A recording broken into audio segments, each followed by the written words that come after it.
Hi students, നമ്മൾ ഇന്നത്തെ ക്ലാസ്സിൽ ഡിസ്കസ് ചെയ്യുന്നത് യൂണിവേഴ്സിറ്റി എക്സാമിന് വളരെ ഇമ്പോർട്ടൻ്റ് ആയിട്ട് ചോദിക്കുന്ന ഒരു ടോപ്പിക്കാണ് ബേസ് തിയറത്തിനകത്തെ പ്രോബ്ലംസ്. ബേസ് തിയറത്തിൻ്റെ സ്റ്റേറ്റ്മെൻറ്റ്, ബേസ് തിയറത്തിൻ്റെ പ്രൂഫ്, അതിൻ്റെ പ്രോബ്ലംസ്, ഇതെല്ലാം യൂണിവേഴ്സിറ്റി എക്സാമിന് റിപ്പീറ്റ് ആയിട്ട് എല്ലാ ക്വസ്റ്റ്യൻ പേപ്പറിലും ഓരോ ക്വസ്റ്റ്യൻ ആണ്. അപ്പോൾ മസ്റ്റായിട്ട് പഠിച്ചോണം. അപ്പോൾ ഞാൻ നേരത്തെ നമ്മൾ പഠിച്ച കണ്ടീഷണൽ പ്രോബബിലിറ്റി എന്ന് പറഞ്ഞ മൊഡ്യൂളിനകത്ത് നമ്മൾ ബേസ് തിയറവും അതിൻ്റെ പ്രോബ്ലവും ചെയ്ത് പഠിച്ചിട്ടുണ്ട്. ആ വീഡിയോ ക്ലാസ്സുകളെല്ലാം നിങ്ങൾ കണ്ടതിന് ശേഷം വേണം ഇന്ന് ഈ അപ്ലോഡ് ചെയ്യുന്ന ഈ ക്ലാസ് കാണാനായിട്ട്. ഈ എക്സാം ഓറിയൻറ്റഡ് ക്ലാസ് കാണുന്നതിന് മുമ്പായിട്ട് നമ്മൾ കണ്ടീഷണൽ പ്രോബബിലിറ്റി എന്ന് പറഞ്ഞ മൊഡ്യൂളിൽ പഠിച്ചപ്പം ബേസ് തിയറും അതിൻ്റെ പ്രോബ്ലവും പഠിച്ചു. അത് കണ്ടതിന് ശേഷം വേണം ഈ ക്ലാസ് കാണാനായിട്ട്. ഒട്ട് ഈ ക്ലാസ് സ്കിപ്പ് ചെയ്യരുത്. ഈ ക്ലാസ്സിനകത്ത് കൊടുത്തിരിക്കുന്ന എല്ലാ പ്രോബ്ലം യൂണിവേഴ്സിറ്റി എക്സാമിന് ചോദിച്ചിട്ടുള്ള ക്വസ്റ്റ്യൻ ആണ്. ആദ്യത്തെ ക്വസ്റ്റ്യൻ നോക്കിയാട്ടെ. സ്റ്റേറ്റ് ആൻഡ് പ്രൂവ് ബേസ് തിയറമാണ്. ബേസ് തിയറത്തിൻ്റെ സ്റ്റേറ്റ്മെൻറ്റും ബേസ് തിയറത്തിൻ്റെ പ്രൂഫും നമ്മൾ നേരത്തെ ക്ലാസ്സിൽ പഠിച്ചതാണ്. ആ വീഡിയോ ക്ലാസ് കണ്ടതിന് ശേഷം വരിക. ഞാൻ ജസ്റ്റ് നോട്ട് കൊടുത്തിട്ടേ ഉള്ളൂ. നിങ്ങൾ ബേസ് തിയറത്തിൻ്റെ സ്റ്റേറ്റ്മെൻറ്റും ബേസ് തിയറത്തിൻ്റെ പ്രൂഫും പഠിക്കണം. പരീക്ഷയ്ക്ക് ചോദിക്കുന്നതാണ്. ഇനി അതിനകത്ത് എക്സ്ട്രാ 2 1 മാർക്കിൻ്റെ ക്വസ്റ്റ്യൻ ചോദിച്ചിട്ടുണ്ട്. കോമ്പൗണ്ട് പ്രോബബിലിറ്റിയുടെ ഡെഫിനിഷനും അതുപോലെ മാർജിനൽ പ്രോബബിലിറ്റിയുടെ ഡെഫിനിഷനും ഓരോ മാർക്കിന് പരീക്ഷയ്ക്ക് ചോദിച്ചിട്ടുണ്ട്. കോമ്പൗണ്ട് പ്രോബബിലിറ്റി എന്ന് പറഞ്ഞാൽ probability of simultaneous occurrence of 2 or more events. 2 അതിലധികമോ ഇവൻറ്റ്സുകളുടെ സൈമൾട്ടേനിയസ് ഒക്കറൻസിൻ്റെ പ്രോബബിലിറ്റിയാണ് നമ്മൾ എന്തെന്ന് വിളിക്കുന്നത്? കോമ്പൗണ്ട് പ്രോബബിലിറ്റി എന്ന് പറയുന്നത്. ഇപ്പം എയും ബിയും 2 ഇവൻറ്റ്സ് ആണെങ്കിൽ പ്രോബബിലിറ്റി ഓഫ് എ ബി എന്ന് പറയുന്നതാണ് അതിൻ്റെ കോമ്പൗണ്ട് പ്രോബബിലിറ്റി. ഇനി എയും ബിയും സിയും 3 ഇവൻറ്റ്സ് ആണെങ്കിൽ അതെ probability of A B, probability of A C, probability of B C, probability of A B C. ഇതായിരിക്കും എൻ്റെ കോമ്പൗണ്ട് പ്രോബബിലിറ്റീസ്. ഇപ്പോൾ കോമ്പൗണ്ട് പ്രോബബിലിറ്റീസ് പഠിച്ചോണം. 1 മാർക്കിന് ഡെഫിനിഷൻ ചോദിക്കുന്നതാണ്. അടുത്തത് മാർജിനൽ പ്രോബബിലിറ്റിയുടെ ഡെഫിനിഷനും 1 മാർക്കിന് ചോദിക്കാം. A1 A2 എക്സെട്ര AR എന്ന് പറയുന്ന ഒരു പാർട്ടീഷനാണ്. സാമ്പിൾ സ്പേസ് ആറിലെ ഇൻറ്റു ആർ ഡിസ്ജോയിൻ്റ് ഇവൻറ്റ്സ് ആണ്.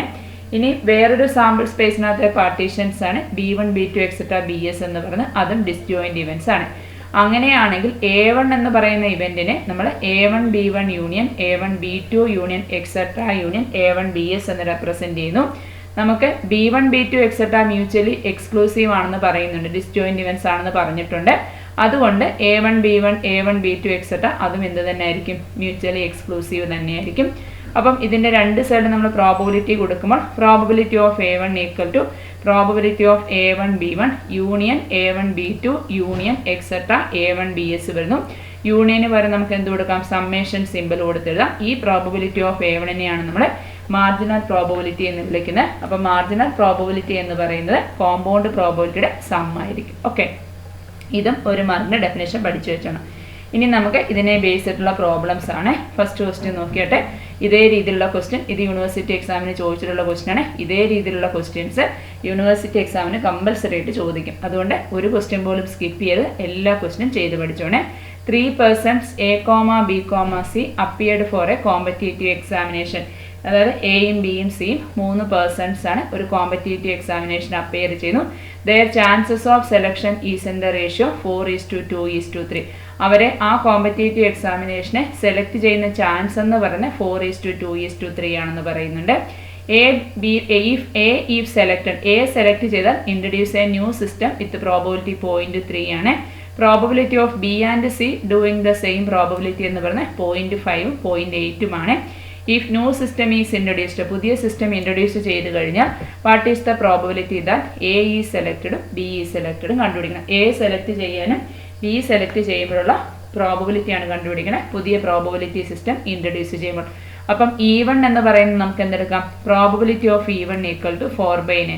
അപ്പം ഇതിൻ്റെ ആൻസർ എഴുതുന്നതിന് മുമ്പായിട്ട് നമുക്ക് ഇങ്ങനെ ഒരു കണ്ടീഷൻ കൊടുക്കാം. ലെറ്റ് E1, E2, E3 നമ്മൾ 3 ഇവൻറ്റ്സ് എടുക്കുന്നു. എന്താണ്? E1ഉം E2ഉം E3 നമ്മൾ 3 ഇവൻറ്റ്സിനെ സെലക്ട് ചെയ്യുന്നു. Okay, E1 E2 E3 3 events ആണെങ്കിൽ ഇതാ ഇങ്ങനെ എഴുതിക്കോണേ. ഏത് ക്വസ്റ്റ്യൻ എഴുതുമ്പോഴും E1 E2 E3 എന്താണെന്നൊന്ന് എക്സ്പ്ലെയിൻ ചെയ്തിട്ട് വേണം ബാക്കി ചെയ്യാനായിട്ട്. അപ്പം E1 E2 E3 എന്ന് പറയുന്ന ഡിനോട്ട് ദ ഇവൻറ്റ്സ് ആണ് ഓഫ് എന്താണ്? ഓഫ് സെലക്ടിങ് ദ ചാൻസസ് അല്ലേ? Of selecting the chances of probability അങ്ങനല്ലേ ആദ്യം പറഞ്ഞേക്കുന്നത്. E1 E2 E3 എന്ന് പറയുന്നത് ചാൻസസ് ഓഫ് സെലക്ഷൻ. അപ്പോൾ E1 E2 E3 denote the events of selecting the chances of selection, denote the events of denote the events of selecting the chances. Selecting the chances, അതായത് chances of selection or selecting the chances എന്ന് എടുക്കാം. അതായത് E1 ഉം E2 ഉം E3 എന്ന് പറയുന്നത് selecting the chances of A, B, C respectively. അതായത് എയും ബിയും സി ഈ 3 ഇവൻസിനെ സെലക്ട് ചെയ്യാനുള്ള ചാൻസസിൻ്റെ ഇവൻറ്റുകളെ E1, E2, E3 എന്നെടുത്താൽ probability of E1 4/9 ആണ്, പ്രോബബിലിറ്റി ഓഫ് E2 2/9 ആണ്, പ്രോബബിലിറ്റി ഓഫ് E3 3/9 ആണ്. അതിൻ്റെ ചാൻസസ് റേഷ്യോ ആയിട്ട് ക്വസ്റ്റിന് തന്നേക്കുന്നത് 4:2:3 ആണ്. അപ്പോൾ 4/9, 2/9, 3/9 ആയിരിക്കും probability of E1, probability of E2, probability of E3 എന്ന് പറഞ്ഞു. ഇനി E1 ആണ് സെലക്ട് ചെയ്യുന്നത് എങ്കിൽ ഇനി എ എന്താണ്? ലെറ്റ് ഇ എന്ന് പറഞ്ഞാൽ എന്താണ്? Let E be the event, let E be the event. E be the event എന്ന് വെച്ചാൽ എന്താണ്? New system introduced. പുതിയ സിസ്റ്റം ഇൻട്രൊഡ്യൂസ് ചെയ്യുന്ന ഇവന്റിനെ നമ്മൾ എന്തായിട്ട് എടുക്കുന്നു? ഇ എന്നെടുക്കുന്നു. E be the event new system introduce. പുതിയൊരു സിസ്റ്റം ഇൻട്രൊഡ്യൂസ് ചെയ്യുന്നുണ്ടല്ലോ, ആ പുതിയ സിസ്റ്റം ഇൻട്രൊഡ്യൂസ് ചെയ്യുന്ന ഇവന്റിനെ നമ്മൾ ഇ എന്നെടുക്കുന്നു. അപ്പം E1നെ സെലക്ട് ചെയ്യുകയാണെങ്കിൽ എ എന്ന് പറയുന്ന ഇവന്റിനകത്ത് പുതിയ സിസ്റ്റം ഇൻട്രൊഡ്യൂസ് ചെയ്യുമ്പോഴുള്ള probability P of E given E1 എടുക്കാം. അത് 0.3 ആണെന്ന് തന്നിട്ടുണ്ട്. അതേപോലെ P of E given E2 0.5 ആണെന്ന് ക്വസ്റ്റിന് തന്നിട്ടുണ്ട്. P of E given E3 0.8 ആണെന്ന് ക്വസ്റ്റിന് തന്നിട്ടുണ്ട്. അതാണ്ട് 0.3, 0.5, 0.8 ആണെന്ന് തന്നിട്ടുണ്ട്. നമുക്ക് കണ്ടുപിടിക്കേണ്ടത് എന്താണ്? ബേസ് തിയറം അനുസരിച്ച് പ്രോബബിലിറ്റി ഓഫ് ബി സെലക്ടഡ് ആണ് കണ്ടുപിടിക്കേണ്ടത്. ബി എന്ന് പറയുമ്പോൾ എന്താണ്? E2 ആണ്. അപ്പോൾ ബേസ് തിയറം അനുസരിച്ച് probability of E2 given A ആണ് കണ്ടുപിടിക്കേണ്ടത്. അപ്പോൾ probability of E2 given A കണ്ടുപിടിക്കാനുള്ള ഇക്വേഷൻ ബേസ് തിയറം അനുസരിച്ച് എന്താണ് definition? Probability of E2 into probability of E given E2 വരെ numerator, denominator P of E1 into P of E given E1 plus P of E2 into P of E given E2 plus P of E3 into P of E given E3. ഈ denominator എല്ലാ സെലക്ഷൻ്റെ പ്രോബബിലിറ്റിയും base theorem apply ചെയ്യുമ്പോൾ ഇതേപോലെയാണ്. നമുക്കിതിനെ വേണമെങ്കിൽ സമ്മേഷൻ്റെ simple apply ചെയ്ത് summation of probability of E1 into probability of E given E1 എന്ന് സമ്മേഷൻ്റെ simple അനുസരിച്ച് എഴുതാനായിട്ട് പറ്റും. ഇനി ഇതിനകത്തെ എല്ലാ പ്രോബബിലിറ്റീസും നമുക്കിവിടെ തന്നിട്ടുണ്ട്. പി ഓഫ് E2 എത്രയാണ്? P of E2 2/9 P of E given E2 0.5 ആണ്. അപ്പോൾ 2/9 ഇൻറ്റു 0.5 വരും ന്യൂമറേറ്റർ. ഡിനോമിനേറ്റർ എന്ത് വരും?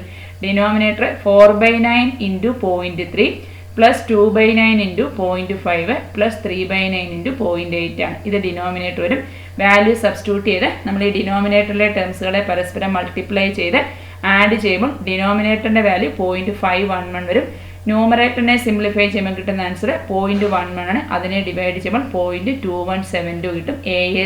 ബി എ സെലക്ട് ചെയ്യുന്ന പ്രോബബിലിറ്റി. ഓക്കെ, ഇനി അതേപോലെ നമുക്ക് എന്തും കണ്ടുപിടിക്കാം? എ സെലക്റ്റഡ് കണ്ടുപിടിക്കാം. എ സെലക്റ്റഡ് ആണെങ്കിൽ നമ്മൾ എന്ത് കണ്ടുപിടിക്കണം? Probability of E1 given E ആണ് കണ്ടുപിടിക്കേണ്ടത്. ബി ആയപ്പോൾ എന്തായിരുന്നു?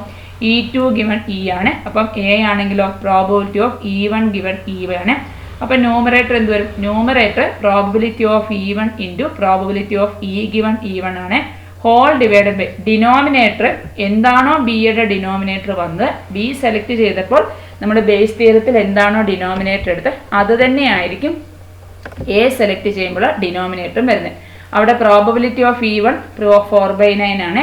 Probability of E given E1 0.3 ആണ്. ഇതിൻ്റെ സമ്മേഷൻ്റെ ആൻസർ നമുക്ക് 0.511 കിട്ടി. അപ്പം ന്യൂമറേറ്ററിനെ സിംപ്ലിഫൈ ചെയ്തു, ഡിനോമിനേറ്ററിനെ കൊണ്ട് ഡിവൈഡ് ചെയ്തപ്പോൾ 0.269 കിട്ടി. ഇനി നമ്മൾ എ സെലക്റ്റഡും ബി സെലക്റ്റഡും കണ്ടു. നമുക്ക് സി സെലക്റ്റഡ് കണ്ടുപിടിക്കാൻ പറ്റുമോ? പറ്റും. പ്രോബബിലിറ്റി ഓഫ് സി സെലക്റ്റഡ് എങ്ങനെ കണ്ടുപിടിക്കേണ്ടത്? പ്രോബബിലിറ്റി ഓഫ് സി സെലക്റ്റഡ് ആണ് equation. Probability of E3 given E ആയിരിക്കും പ്രോബബിലിറ്റി ഓഫ് സി സെലക്റ്റഡ് എന്ന് പറയുന്നത്. അതിൻ്റെ ആൻസർ എന്താണ്? Probability of E3 given E is equal to probability of E3 വരും ഇൻറ്റു എന്ത് വരും? Probability of E given E3 വരും. Probability of E3 into probability of E given E3 വരും numerator. Denominator ഏത് തന്നെ എഴുതിയാൽ മതി. ഇതാ ഈ എഴുതിയേക്കുന്ന ഡിനോമിനേറ്റർ തന്നെയായിരിക്കും ഇവിടെയും വരുന്നത്. ഡിനോമിനേറ്ററിന് മാറ്റമില്ല. അപ്പം ന്യൂമറേറ്ററിനകത്ത് പ്രോബബിലിറ്റി ഓഫ് E3 എത്രയാണ് കണ്ടുപിടിച്ച് വെച്ചേക്കുന്നത്? പ്രോബബിലിറ്റി ഓഫ് E3 3/9 ആണ്. 3/9 into probability of E given E3 of the 0.8 ഉണ്ട്. അപ്പോൾ 3/9 ഇൻറ്റു 0.8 വരും ന്യൂമറേറ്റർ. ഡിനോമിനേറ്റർ എന്താണ്? സിംപ്ലിഫൈ ചെയ്തപ്പോൾ കിട്ടിയ ആൻസർ 0.511 ആണ്. ഇത് ഡിനോമിനേറ്റർ വരും. ഓക്കെ ആണല്ലോ. അപ്പോൾ ദാറ്റ് ഈസ് ഈക്വൽ ടു ഇതിനെ നമ്മൾ സിംപ്ലിഫൈ ചെയ്യുമ്പോൾ കിട്ടുന്ന ആൻസർ എങ്ങനെയാണ് ചെയ്യുന്നത്? അതായത് 3/9 ഇൻറ്റു 0.8 ആണ്. ആ കിട്ടുന്ന ആൻസറിനെ നമ്മൾ 0.5 കൊണ്ടുകൂടി ഡിവൈഡ് ചെയ്യുമ്പോൾ കിട്ടുന്ന ആൻസർ 0.5218 എന്ന് ആൻസർ കിട്ടും. ഓക്കെ ആണല്ലോ. അപ്പം ഈ രീതിയിലാണ് ബേസ് തിയറം അപ്ലൈ ചെയ്ത് പ്രോബ്ലം ചെയ്യുന്നത്. ഒത്തിരി ക്വസ്റ്റ്യൻസ് യൂണിവേഴ്സിറ്റി എക്സാമിന് റിപ്പീറ്റ് ആയിട്ട് ചോദിച്ചിട്ടുണ്ട്. അതിലെ ഒരു ക്വസ്റ്റ്യൻ ആണിത്. ഓക്കെ, ഇനി രണ്ടാമത്തെ ക്വസ്റ്റ്യൻ നോക്കാം. രണ്ടാമത്തെ ക്വസ്റ്റ്യൻ നോക്കിയിട്ട് രണ്ടാമത്തെ ക്വസ്റ്റ്യൻ 3 ഏൺസ് ആണ്. 3 ഏൺ ഉണ്ട്. 3 ഏൺസ് കണ്ടെയ്ൻ ചെയ്യുന്നത് എന്തൊക്കെയാണെന്ന് പറഞ്ഞിരിക്കുന്നു. 2 വൈറ്റും 3 ബ്ലാക്കും ബോളും, പിന്നെ 3 വൈറ്റും 2 ബ്ലാക്കും 4 വൈറ്റും 1 ബ്ലാക്കുമായിട്ട് കണ്ടെയ്ൻ ചെയ്യുന്ന 3 ഏൺ ഉണ്ട്. ഒരു ബോളിനെ റാൻഡമായിട്ട് സെലക്ട് ചെയ്യുന്നുണ്ട്, ഒരു ഏണിനെ ചൂസ് ചെയ്യുന്നുണ്ട് റാൻഡമായിട്ട്. സെലക്ട് ചെയ്യുന്ന ബോൾ വൈറ്റ് ആണെന്ന് നമ്മൾ മനസ്സിലാക്കുന്നു. അങ്ങനെയാണെങ്കിൽ ആ വൈറ്റ് ബോളിനെ ഒന്നാമത്തെ ഏണിൽ നിന്ന് കിട്ടാനുള്ള പ്രോബബിലിറ്റി കണ്ടുപിടിക്കണം. അപ്പോൾ ഇത് സോൾവ് ചെയ്യാൻ വേണ്ടി നമ്മൾ ഏത് കണ്ടീഷനാണ്, ബേസ് തിയറമാണ് അപ്ലൈ ചെയ്യുന്നത്. അപ്പോൾ നമുക്ക് ആ 3 ഏൺ എങ്ങനെയൊക്കെയാണ് വരുന്നത് നോക്കട്ടെ. ആദ്യത്തെ കൂടയിൽ 2 വൈറ്റും 3 ബ്ലാക്കും ബോളുമാണ് ഉള്ളത്. രണ്ടാമത്തെ കൂടയിലാണെങ്കിൽ 3 വൈറ്റും 2 ബ്ലാക്ക് ബോളുമാണ് ഉള്ളത്. ഇനി മൂന്നാമത്തെ കൂടയിലാണെങ്കിൽ 4 വൈറ്റും 1 ബ്ലാക്ക് ബോളുമാണുള്ളത്. ഓക്കെ, ഇത് നമ്മൾ ആദ്യം എഴുതി. ഓക്കെ, ഇനി നമുക്ക് എന്തെഴുതാം. E1ഉം E2ഉം E3 നമുക്ക് ആദ്യം ഡിഫൈൻ ചെയ്യാം. E1, E2, E3. E1, E2, E3 എന്ന് പറയുന്നത് എന്തിനെ ഡിനോട്ട് ചെയ്യുന്നു? ഡിനോട്ട് ദ ഇവൻസ് ആയിരിക്കും. ഓക്കെ, E1, E2, E3 എന്ന് പറയുന്നത് എന്താണ്? Denote the events of selecting AN1, AN2 and AN3 respectively ആയിരിക്കും. അതായത് denote the events of selecting AN1, 2, 3 respectively ആയിരിക്കും. അതായത് 1, 2, 3 കൂടകളെ റെസ്പെക്റ്റീവ്ലി സെലക്ട് ചെയ്യാനുള്ള ഈവൻറ്റുകളെയാണ് E1, E2, E3 എടുക്കുന്നത്. അപ്പോൾ അങ്ങനെയാണെങ്കിൽ ഫസ്റ്റ് കൂടെ സെലക്ട് ചെയ്യാനുള്ള പ്രോബബിലിറ്റി P ഓഫ് E1 ആണ്. രണ്ടാമത്തെ കൂടെ സെലക്ട് ചെയ്യാനുള്ള പ്രോബബിലിറ്റി P ഓഫ് E2 ആണ്. മൂന്നാമത്തെ കൂടെ സെലക്ട് ചെയ്യാനുള്ള പ്രോബബിലിറ്റി P ഓഫ് E3 ആണ്. ഇത് മൂന്നും എത്ര തന്നെയാണ്? 3 കൂടയിൽ നിന്നും ഒരു കൂടെയല്ലേ സെലക്ട് ചെയ്യുന്നത്. അപ്പോൾ P ഓഫ് E1ഉം P ഓഫ് E2ഉം P ഓഫ് E3 ഇത് മൂന്നും എല്ലായ്പ്പോഴും എത്ര തന്നെയാണ്? 3 കൂടെയാണ് ഉള്ളതെങ്കിൽ അതിൽ നിന്നും ഒരു കൂടെ സെലക്ട് ചെയ്യാനുള്ള പ്രോബബിലിറ്റി 1/3 ആയിരിക്കും. അപ്പോൾ E1, E2, E3 1/3 വരും. ഇനി നമ്മൾ എയെ ഡിനോട്ട് ചെയ്യാം. എ എന്ന് പറയുന്ന ഇവന്റ് എന്തായിരിക്കും? എ എന്ന് പറയുന്ന ഇവന്റ് നമ്മൾ സെലക്ട് ചെയ്യുന്ന ബോൾ ഇവിടെ എന്താണെന്ന് പറഞ്ഞു? വൈറ്റ് ആണെന്ന് പറഞ്ഞു. അപ്പം A B the event that the ball drone is white എന്ന് എടുക്കുന്നു. ഓക്കെ, നമ്മൾ ഡ്രോൺ ചെയ്യുന്ന ബോള് വൈറ്റ് ആണെന്ന് പറയുന്ന ഇവന്റ് ആണ് എ. അപ്പം A B the event that the ball drone is white. നമ്മൾ എടുക്കുന്ന ബോളിനെ വൈറ്റ് ആയിട്ട് എടുക്കുന്നു. അതാണ് എ എന്ന് പറയുന്ന ഇവന്റ്. അപ്പം അങ്ങനെയാണെങ്കിൽ നമുക്ക് ഫസ്റ്റ് കൂടയിൽ നിന്ന് എ എന്ന് പറയുന്ന ബോൾ എടുക്കല്ലോ. അപ്പോൾ probability of A given E1 അല്ലേ. ഫസ്റ്റ് കൂടയിൽ നിന്ന് വൈറ്റ് ബോൾ എടുക്കാൻ ഫസ്റ്റ് കൂടയിൽ എത്ര വൈറ്റ് ബോൾ ഉണ്ട്? 2 വൈറ്റ് ബോൾ. അതിൽ നിന്ന് ഒരു വൈറ്റ് ബോൾ എടുക്കണം. ടോട്ടൽ 5 ബോളാണുള്ളത്. അപ്പോൾ എ ഗിവൺ E1 = 2/5. ഇനി രണ്ടാമത്തെ കൂടയിൽ നിന്ന് വൈറ്റ് ബോൾ എടുക്കണമെങ്കിൽ P of A given E2 ആണ്. രണ്ടാമത്തെ കൂടയിൽ 3 വൈറ്റ് ബോൾ. അതിൽ നിന്ന് ഒരു ബോൾ എടുക്കുന്നു. ടോട്ടൽ അവിടെയും 5 ബോളാണ്. ഇനി മൂന്നാമത്തെ കൂടെയാണെങ്കിൽ probability of A given E3 ആണ്. മൂന്നാമത്തെ കൂടയിൽ 4 വൈറ്റ് ബോൾ ആണുള്ളത്. അതിൽ നിന്ന് ഒരു വൈറ്റ് ബോൾ എടുക്കുന്നു. അവിടെയും ടോട്ടൽ ബോൾ 5 വരും. അപ്പോൾ A given E1, A given E2, A given E3 കിട്ടി. ഇനി എന്താ നമുക്ക് എഴുതേണ്ടത്? ഇത്രയും ആദ്യം എഴുതി. ഇനി നമുക്ക് പ്രോബബിലിറ്റി കണ്ടുപിടിക്കണം. നമ്മൾ സെലക്ട് ചെയ്യുന്ന ബോൾ ഏത് കൂടയിൽ നിന്നായിരിക്കണം? ഫസ്റ്റ് കൂടയിൽ നിന്ന്. അപ്പം ബേസ് തിയറം അനുസരിച്ച് നമുക്ക് എന്ത് കണ്ടുപിടിക്കേണ്ടത്? Probability of E1 given A. അതായത് നമ്മുടെ ബോൾ വൈറ്റ് ബോൾ സെലക്ട് ചെയ്യണം ഫസ്റ്റ് കൂടയിൽ നിന്ന്. അപ്പോൾ probability of E1 given A ആണ് ബേസ് തിയറം അനുസരിച്ച് കണ്ടുപിടിക്കേണ്ടത്. അപ്പം അത് കാണാനുള്ള ഇക്വേഷൻ ബേസ് തിയറം അനുസരിച്ച് എന്ത് വരും? ബേസ് തിയറം അനുസരിച്ച് probability of E1 into probability of A given E1 വരും. ഓക്കെ, ഡിവൈഡഡ് ബൈ ഡിനോമിനേറ്റർ ഞാൻ തൊട്ട് മുമ്പേ പറഞ്ഞു എല്ലായിടത്തും ഒരേ ഡിനോമിനേറ്റർ ആണ്. അപ്പോൾ എന്ത് വരും? Probability of E1 into probability of A given E1 വരും. 3 കൂടെ ഉള്ളതുകൊണ്ട് പ്ലസ് അടുത്തത് എന്ത് വരും? Probability of E2 into probability of A given E2 വരും. പ്ലസ് അടുത്തത് probability of E2 into probability of E2 into probability of A given E3 വരും. Okay, first കൂടെ സെലക്ട് ചെയ്യുന്നത് കൊണ്ടാണ് മുകളിൽ E1 into A given E1 വരുന്നത്. ഇനി second കൂടെ ആയിരുന്നുവെങ്കിൽ ഇതെങ്ങനെ മാറിയേനെ? Probability of E2 into probability of A given E2 ആയേനെ. തേർഡ് കൂടെ ആയിരുന്നുവെങ്കിൽ probability of E3 into probability of A given E3 ആയേനെ. ഡിനോമിനേറ്ററിന് മാറ്റമില്ല. ഓക്കെ, പ്രോബബിലിറ്റി ഓഫ് E1 1/3 ആണ്. Probability of A given E1 2/5 ആണ്. അപ്പോൾ 1/3 into 2/5 divided by denominator 1/3 into 2/5. ഈ കണ്ടുപിടിച്ച റിസൾട്ട് അങ്ങ് ഇട്ട് കൊടുത്താൽ മതി. പ്രോബബിലിറ്റി ഓഫ് E2 1/3 ആണ്. A given E2 3/5 ആണ്. പ്ലസ് ഇത് E3 ആണ്. പ്രോബബിലിറ്റി ഓഫ് E3 1/3 ആണ്. A given E3 4/5 ആണ്. Okay, that is equal to numerator നമുക്ക് 2/15 കിട്ടുന്നു. ഡിനോമിനേറ്റർ 2/15 ആദ്യത്തെ ടേം വരും, പ്ലസ് രണ്ടാമത്തെ ടേം 3/15 വരും, പ്ലസ് അടുത്ത ടേം 4/15 വരും. ഓക്കെ, 15 കോമൺ ഡിനോമിനേറ്റർ ആണ്. രണ്ടിടത്തും ഡിനോമിനേറ്റർ 15 ആയിട്ട് ആ 15 ക്യാൻസൽ ആക്കാം. ഇവിടെ ന്യൂമറേറ്റർ 2 വരും, ഡിനോമിനേറ്റർ 4 + 3 7, 7 + 2 9, 2/9 എന്ന് ആൻസർ കിട്ടി. ഓക്കെ, അപ്പം നമ്മൾ വൈറ്റ് ബോളിനെ ഫസ്റ്റ് കൂടുതൽ നിന്ന് സെലക്ട് ചെയ്യുന്ന കേസ്. ഇനി ഞാനിവിടെ ഒരു ഓപ്ഷൻ പറയാം. നമ്മൾ സെലക്ട് ചെയ്യുന്ന ബോൾ വൈറ്റ് അല്ല ബ്ലാക്ക് ആണെന്ന് ചിന്തിച്ചാൽ എന്ത് വരും? ബ്ലാക്ക് ആണെന്ന് ചിന്തിച്ചാൽ ആകെ വ്യത്യാസം ഇവിടെ A given E1 ബ്ലാക്ക് ആണെങ്കിൽ ഇത് 3/5 ആവും, ഇതോ ബ്ലാക്ക് ആണെങ്കിൽ 2/5 ആവും, ഇവിടെ ബ്ലാക്ക് ആണെങ്കിൽ 1/5 ആവും. ആ വ്യത്യാസം വരും. പക്ഷേ ഇക്വേഷന് മാറ്റമുണ്ടോ? ഇല്ല. ഫസ്റ്റ് കൂടെയാണെങ്കിൽ ഈ ഇക്വേഷൻ വരും. അപ്പം ഇവിടെ കിട്ടുന്ന റിസൾട്ട് വേണം സബ്സ്റ്റിറ്റ്യൂട്ട് ചെയ്യാനായിട്ട്. ക്ലിയർ ആണല്ലോ? ഓക്കെ, അടുത്ത ക്വസ്റ്റ്യൻ നോക്കാം. അടുത്ത question, the contents of 3 urns are follows. 3 content ആണ് തന്നിരിക്കുന്നത്. ഏൺ ഏതൊക്കെയാണ്? ആദ്യത്തെ ഏണിനകത്ത് 7 വൈറ്റും 3 ബ്ലാക്കും ബോളുമാണ് ആദ്യത്തേനകത്തുള്ളത്. രണ്ടാമത്തേനകത്തോ? രണ്ടാമത്തേനകത്ത് 4 വൈറ്റും 6 ബ്ലാക്കുമാണ് രണ്ടാമത്തേനകത്തുള്ളത്.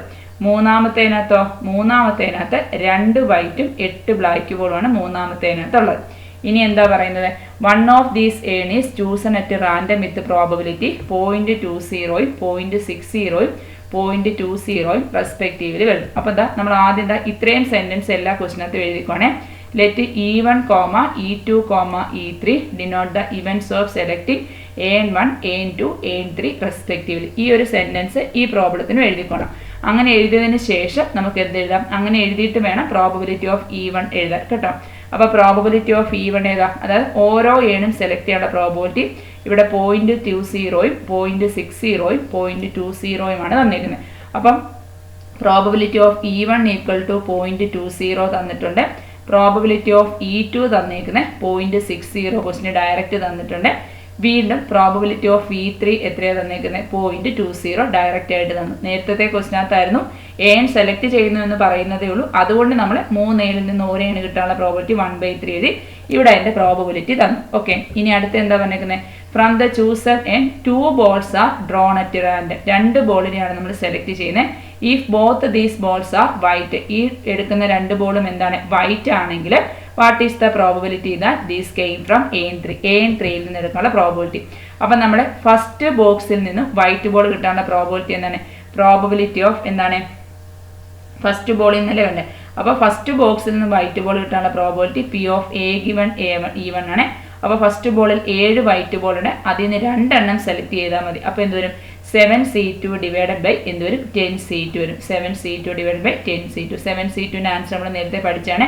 7 ഇവിടെ സഫിക്സിൽ 2 ആയതുകൊണ്ട് 7 × 6 ന്യൂമറേറ്റർ വരും, ഡിനോമിനേറ്ററിൽ 1 × 2 വരും. ഇതാണ് 7C2. ഇനി 10C2 ആണല്ലോ, അവിടെ സഫിക്സിൽ 2 ആയതുകൊണ്ട് ന്യൂമറേറ്ററിൽ 10 × 9 വരും, ഡിനോമിനേറ്റർ 1 × 2 വരും. ഇവിടെയും കോമൺ ഡിനോമിനേറ്റർ 1 × 2 ആകുമ്പോൾ അതങ്ങ് ക്യാൻസൽ ആയിപ്പോൾ ബാക്കി എന്ത് വരും? ബാക്കി 7 × 6 ഡിവൈഡഡ് ബൈ 10 × 9 വരും. ഇതിനെ നമുക്ക് സിംപ്ലിഫൈ ചെയ്യുമ്പോൾ ഇത് രണ്ടും കൂടെ കട്ട് ചെയ്യുമ്പോൾ 3 വെച്ചാൽ ഇവിടെ 2 വരും, ഇവിടെ 3 വരും. ഓക്കെ, പിന്നെ 2ഉം 10ഉം കൂടെ കട്ട് ചെയ്യുമ്പോഴത്തേനും ഇവിടെ എത്ര വരും? ഇവിടെ 5ഉം വരും. ഓക്കെ, അപ്പോൾ ദാറ്റ് ഈസ് ഈക്വൽ ടു എത്ര വരും ആൻസർ? 7/15 ആൻസർ വരും. ഓക്കെ, 7/15 വരും. അപ്പോൾ A given E1 കിട്ടിയല്ലോ. ഇനി രണ്ടാമത്തെ ബോക്സിൽ നിന്ന് വൈറ്റ് ബോളിനെ കിട്ടാനുള്ള പ്രോബബിലിറ്റി. അപ്പോൾ എന്താണ്? P of A given E2 that is equal to രണ്ടാമത്തെ ബോക്സിൽ എത്ര വൈറ്റ് ബോൾ ഉണ്ട്? 4 വൈറ്റ് ബോൾ. അതിൽ നിന്ന് 2 വൈറ്റ് ബോളിനെ എടുക്കുമ്പോൾ 4C2. അവിടെയും ടോട്ടൽ 10 ബോളാണ്. അപ്പോൾ 10C2 വരും. ന്യൂമറേറ്റർ 4C2ൻ്റെ വാല്യൂ സഫിക്സിൽ 2 ആയതുകൊണ്ട് 4 × 3 / 1 × 2 വരും ന്യൂമറേറ്റർ. ഡിനോമിനേറ്റർ ഇതാ ഇവിടെ നമ്മൾ സിംപ്ലിഫൈ ചെയ്തിട്ടുണ്ട്. എന്താണ്?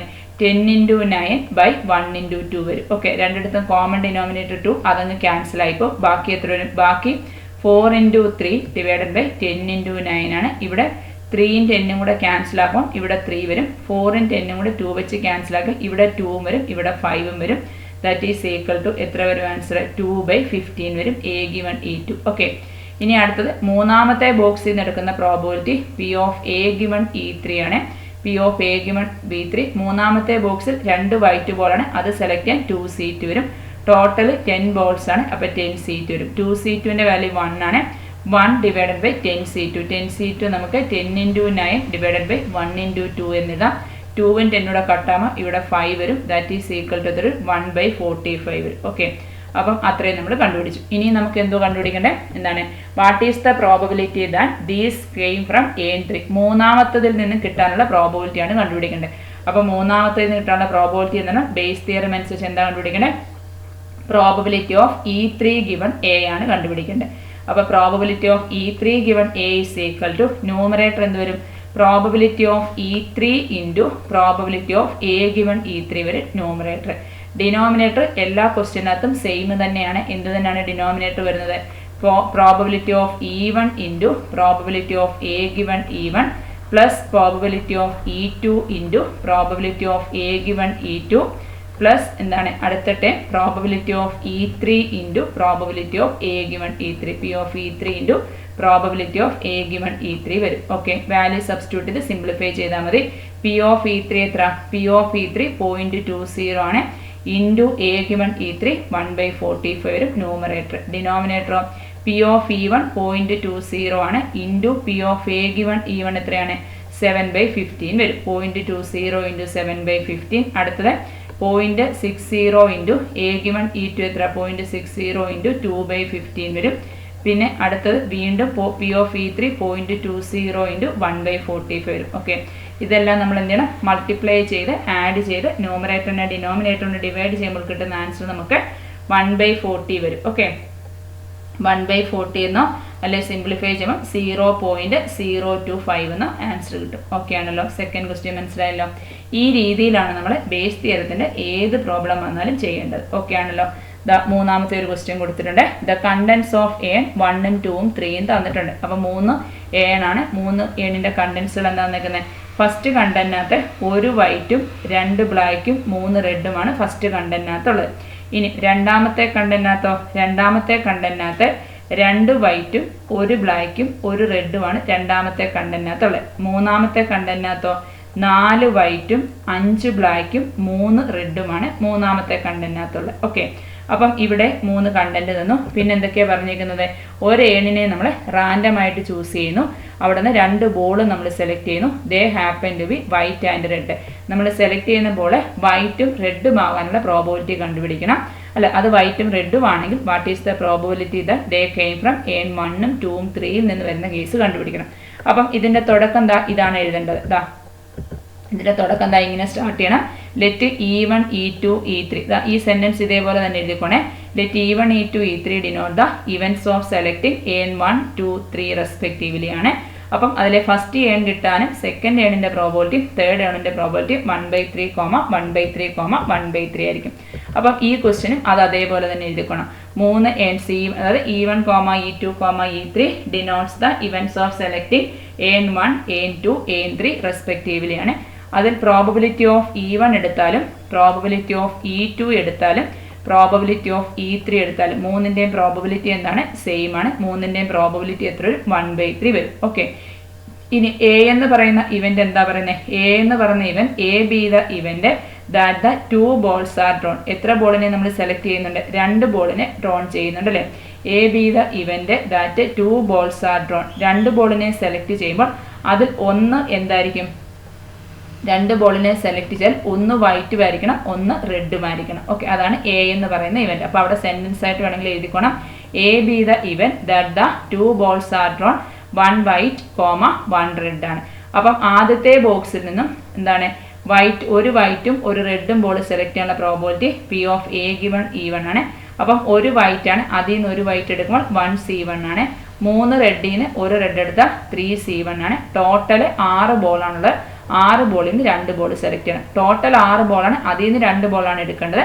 പക്ഷേ എന്താണ്? ഒരു വൈറ്റിൽ നിന്ന് ഒരു വൈറ്റും 3 റെഡിൽ നിന്ന് ഒരു റെഡുമാണ് എടുക്കേണ്ടത്. അപ്പോൾ 1C1 1 ആണ്, 3C1 3 ആണ്, ഡിവൈഡഡ് ബൈ 6C2 എന്താണ് സഫിക്സിൽ 2 ആയതുകൊണ്ട് അതിൻ്റെ വാല്യൂ എങ്ങനെയാണ് പിടിക്കുന്നത് 6 × 5 / 1 × 2 ആണ്. അപ്പോൾ ഇത് സിംപ്ലിഫൈ ചെയ്യുമ്പോൾ ഇവിടെ എത്ര വരും, ഇവിടെ 3 വരും, ഈ 3 3 ക്യാൻസൽ ആയിട്ട് P of A given E1 is equal to 1/5 കിട്ടി. ഓക്കെ, ഇനി രണ്ടാമത്തെ ബോക്സിൽ നിന്ന് സെലക്ട് ചെയ്യുമ്പോൾ എന്താണ് P of A given E2 ആണ്, ദാറ്റ് ഈസ് ഈക്വൽ ടു 2 വൈറ്റിൽ നിന്നും 1 വൈറ്റ് സെലക്ട് ചെയ്യണം, 2C1 ആണ്. ഒരു ബ്ലാക്കിൽ നിന്ന് 1 ബ്ലാക്ക് സെലക്ട് ചെയ്താൽ 1C1 ആണ്. അവിടെ ടോട്ടൽ 4 ബോളാണ്, അതിൽ നിന്ന് 2 ബോളാണ് എടുക്കേണ്ടത്. 2C1ൻ്റെ വാല്യൂ 2 ആണ്, 1C1ൻ്റെ വാല്യൂ 1 ആണ്. 4C1ൻ്റെ വാല്യൂ എങ്ങനെ കണ്ടുപിടിക്കുന്നത് 4 × 3 / 1 × 2 ആണ്. ഈ 2ഉം 4 കട്ടാവും, ഇവിടെ 2 ആവും, ഈ 2ഉം 2ഉം ക്യാൻസൽ ആയിട്ട് P of A given V2 എത്ര വരും 1/3 വരും. ഇനി നമുക്ക് മൂന്നാമത്തെ ബോളിൽ നിന്ന് സെലക്ട് ചെയ്യാനുള്ള probability P of A given E3 ആണ്. P of A given E3 എത്രയാണ്, മൂന്നാമത്തിനകത്ത് 4 വൈറ്റ് ആണ്, അതിൽ നിന്ന് 1 വൈറ്റ് എടുക്കുന്നു, 3 റെഡ്, അതിൽ നിന്ന് 1 റെഡ് എടുക്കുന്നു, അപ്പോൾ 3C1 വരും, ഡിവൈഡഡ് ബൈ ടോട്ടൽ 12 ബോളാണ്, 12 ബോളിൽ നിന്ന് 2 ബോൾ എടുക്കുന്നു. 4C1 4 ആണ്, 3C1 3 ആണ്. 12C2ൻ്റെ വാല്യൂ 12C2ൻ്റെ വാല്യൂ 12 × 11 / 1 × 2 ആണ്. 2ഉം 12 ക്യാൻസൽ ആവാം, ഇവിടെ 6 വരുന്നു, 3ഉം 6ഉം കൂടെ ക്യാൻസൽ ആവാം, ഇവിടെ 2 വരുന്നു, 2ഉം 4 ക്യാൻസൽ ആകുമ്പോൾ ഇവിടെ 2 വരുന്നു. അപ്പോൾ ആൻസർ എത്ര വരും, ആൻസർ ഈക്വൽ ടു 2/11 വരും. ഓക്കെ ആണല്ലോ, എല്ലാ പ്രോബബിലിറ്റി കണ്ടുപിടിച്ചു. ഇനിയും നമുക്ക് എന്തോ കണ്ടുപിടിക്കണ്ടേ, ഈ മൂന്ന് ബോളും എന്താണ് AN1ൽ നിന്നും AN2ൽ നിന്നും AN3ൽ നിന്നും കിട്ടുന്ന പ്രോബബിലിറ്റി കണ്ടുപിടിക്കണം. ഓക്കെ, AN1ൽ നിന്ന് കിട്ടുന്ന AN2ൽ നിന്നും AN3ൽ നിന്നും കണ്ടുപിടിക്കണം. അപ്പോൾ ആദ്യത്തെ കേസ് നമുക്ക് AN1ൽ നിന്നുള്ള പ്രോബബിലിറ്റി കണ്ടുപിടിക്കാം. അപ്പോൾ എന്താണ് probability of E1 given A ആണ് ആദ്യം കണ്ടുപിടിക്കേണ്ടത്. P of E1 given A കണ്ടുപിടിക്കാനുള്ള ഇക്വേഷൻ തന്നെ P of E1 given A is equal to P of E1 × P of A given E1 വരും, ഡിവൈഡഡ് ബൈ എന്താണ് ഡിനോമിനേറ്റർ എന്താണ് P of E1 × P of A given E1 plus എന്ത് വരും, plus P of E2 × P of E2 × P of A given E2 plus അടുത്ത എന്ത് വരും, plus P of E3 × P of A given E3 വരും, P of E3 × P of A given E3 വരും. Okay ആണല്ലോ, that is equal to P of E1 എത്ര, P of E1 1/3 × A given E1 1/5 വരും numerator, denominator 1/3 × 1/5 plus P of E2 എത്ര 1/3 ആണ്, 1/3 × 1/3 വരും, plus P of E3 1/3 ആണ്, 1/3 × 2/11 വരും. Okay ആണല്ലോ, that is equal to 1/3 × 1/5 numerator 1/15 വരും, ഡിനോമിനേറ്റർ 1/3 × 1/5 1/15 വരും, പ്ലസ് 1/9 വരും, പ്ലസ് 2/33 വരും. ഓക്കെ, ഇതിനെ നമ്മൾ എന്ത് ചെയ്യണം, LCM എടുത്ത് സിംപ്ലിഫൈ ചെയ്യുമോ അല്ലെങ്കിൽ ഡിവൈഡ് ചെയ്യുമോ ചെയ്താലും മതി, ഡിവൈഡ് ചെയ്യുന്നതാണ് എളുപ്പം.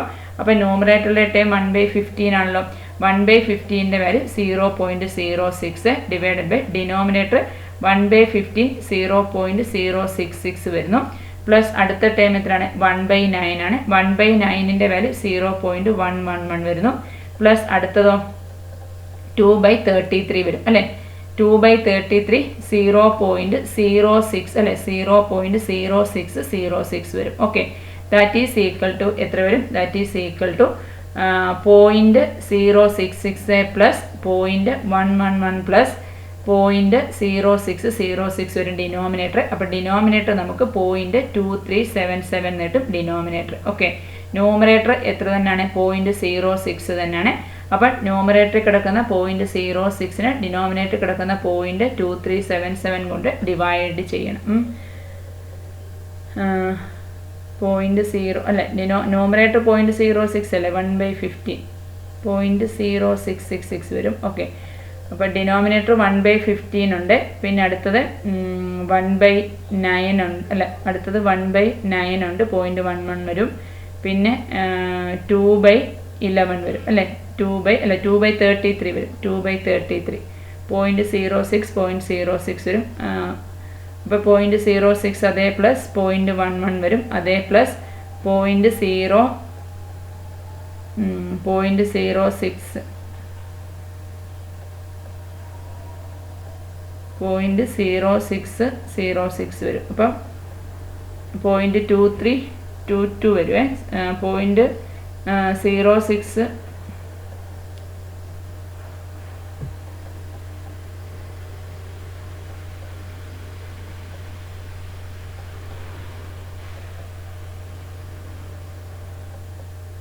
0.2377 വരും ഡിനോമിനേറ്റർ. ഓക്കെ, അപ്പം നമുക്ക് ന്യൂമറേറ്ററിനെ ഡിനോമിനേറ്റർ കൊണ്ട് ഡിവൈഡ് ചെയ്താൽ എത്ര വരും?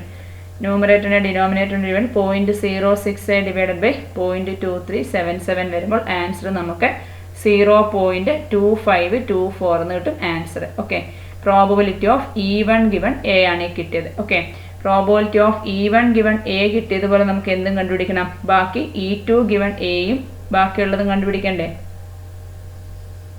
ഓക്കെ, ബാക്കി എന്തൊക്കെ കണ്ടുപിടിക്കണം?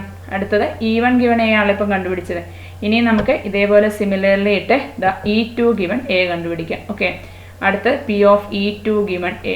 E2 ഗിവൺ എ ആകുമ്പോൾ എന്തൊരു ഇക്വേഷൻ? രണ്ടാമത്തെ കേസ് രണ്ടാമത്തെ കൂടയിൽ നിന്നാണ് സെലക്ട് ചെയ്യുന്നതെങ്കിൽ അപ്പം E2 given A is equal to എന്തൊരു probability of E2 into probability of A given E2 വരെ ന്യൂമറേറ്റർ. ഓക്കെ, ഡിനോമിനേറ്റർ എന്ന് പറയുന്നത് എന്ത് തന്നെയാണ്? ഇവിടെ എഴുതിയ അതേ ഡിനോമിനേറ്റർ തന്നെയായിരിക്കും വരുന്നത്. അപ്പോൾ സ്റ്റെപ്പിനൊന്നും മാറ്റില്ല. ഡിനോമിനേറ്ററിൻ്റെ ആൻസർ എത്ര വരും? ഡിനോമിനേറ്ററിൻ്റെ ആൻസർ നമുക്ക് 0.2377 വരും. മനസ്സിലായോ? ഡിനോമിനേറ്ററിൻ്റെ മാറ്റില്ല, ഡിനോമിനേറ്റർ അത് തന്നെ റിപ്പീറ്റ് ചെയ്ത് വരും. ഓക്കെ, ന്യൂമറേറ്ററോ പ്രോബബിലിറ്റി ഓഫ് E2 എത്ര? പ്രോബബിലിറ്റി ഓഫ് E2 1/3 ആണ്. എ ഗിവൺ E2 1/3 ആണ്. ഡിവൈഡഡ് ബൈ എത്ര വരും? 0.2377 വരും. ഓക്കെ, അപ്പോൾ ദാറ്റ് ഈസ് ഈക്വൽ ടു എത്ര വരും? 1/3 ഇൻറ്റു 1/3 1/9 ആണ്. 1/9നെ എത്ര കൊണ്ട് ഡിവൈഡ് ചെയ്യണം? 0.2377 കൊണ്ട് ഡിവൈഡ് ചെയ്യുമ്പോൾ കിട്ടുന്ന ആൻസർ 0.46744 എന്ന് കിട്ടും. രണ്ടാമത്തെ കൂടയിൽ നിന്നാണ് സെലക്ട് ചെയ്യുന്നതെങ്കിൽ. ഇനി മൂന്നാമത്തെ കൂടയിൽ നിന്നാണ് സെലക്ട് ചെയ്യുന്നതെങ്കിൽ ഇതെങ്ങനെ മാറും? Probability of E3 given A ആയിരിക്കും. Probability of E3 given A is equal to numerator എന്തുവരും? Numerator probability of E3 into probability of A given E3 ആവും ന്യൂമറേറ്റർ. ഡിനോമിനേറ്ററിൻ്റെ മാറ്റമില്ല, അതേ ഡിനോമിനേറ്റർ വരും. അതുകൊണ്ട് ഡിനോമിനേറ്ററിൻ്റെ ആൻസർ എത്ര വരും? 0.2377 വരും. അപ്പോൾ that is equal to probability of E3 എത്ര വരും? Probability of E3 1/3 into probability of A given E3 ആണ്. എ ഗിവൺ E3 2/11 വരും. ഡിവൈഡഡ് ബൈ എത്ര വരും? 0.2377 വരും. Okay, that is equal to എത്ര വരും? ദാറ്റ് ഈസ് ഈക്വൽ ടു 2/33 ആണ് ന്യൂമറേറ്റർ.